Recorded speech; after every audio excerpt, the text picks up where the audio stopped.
At some point of the NICU stay, the medical team will mention an eye exam. You will hear the word retinopathy. In the middle of everything you're already processing, it hits you as a big, intimidating word. It becomes another thing to worry about until it is cleared.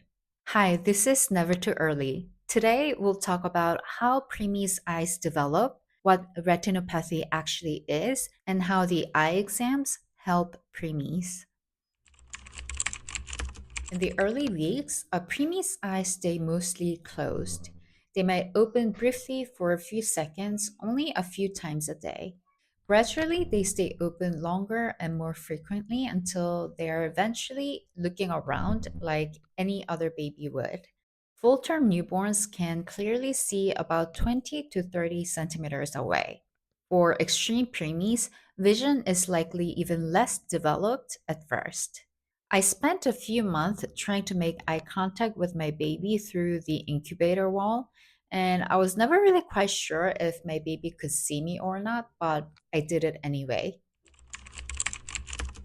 The condition you need to know about is retinopathy of prematurity or ROP. Inside the womb, oxygen levels are naturally low. This is the environment in which the baby's eye grow healthy blood vessels during the fetus phase of human growth.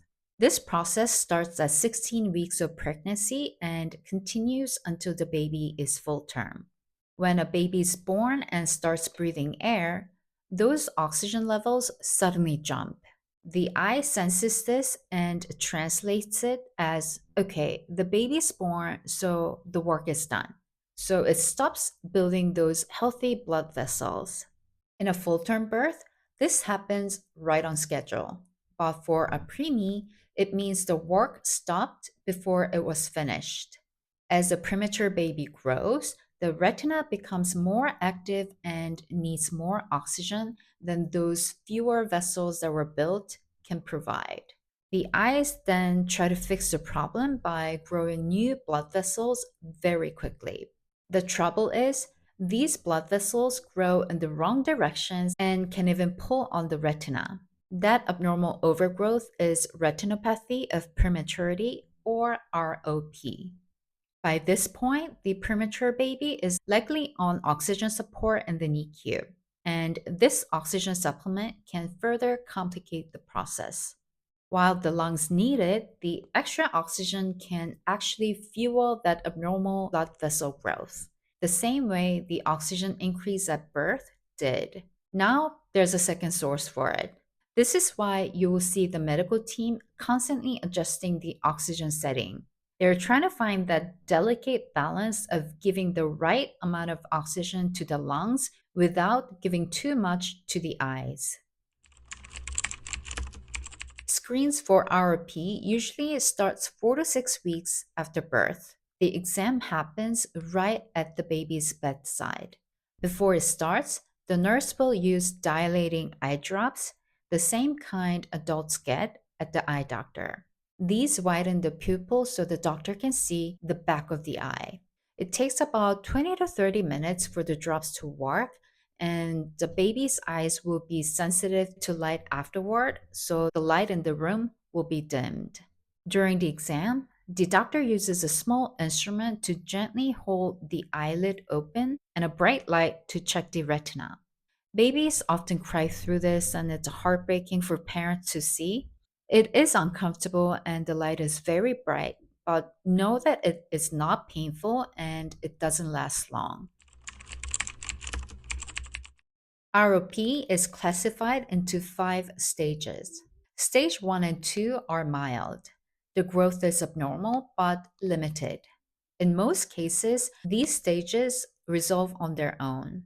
As the eyes mature, the abnormal vessels simply recede and the healthy ones finally finish growing where they're supposed to go. No treatment is needed, just monitoring. Stage 3 is where the vessels are more actively growing.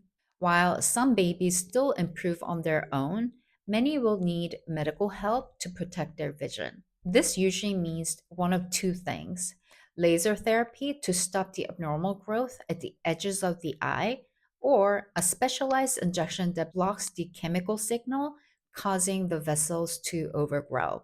Both treatments are very effective at stopping RP before it can cause permanent damage. Stage 4 and 5 are more serious. They involve the retina beginning to detach, which requires surgery to physically reattach it. The goal of the medical team's regular monitoring is always to step in with treatment long before the eye reaches this point. About half of all premature babies develop some degree of RP, but only about 10% ever need treatment. Follow up exams often continue after you go home every few weeks until the blood vessels have finished developing. We had several follow up appointments with the eye doctor after leaving the hospital. And when the eye doctor finally said we wouldn't need to come back anymore, it was such a huge moment. One of those big preemie victories that only preemie families understand.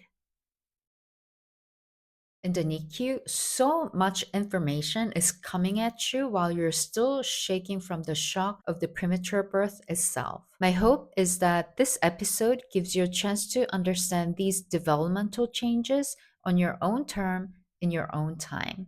Thank you for being here. I'll see you in the next one. This is Never Too Early.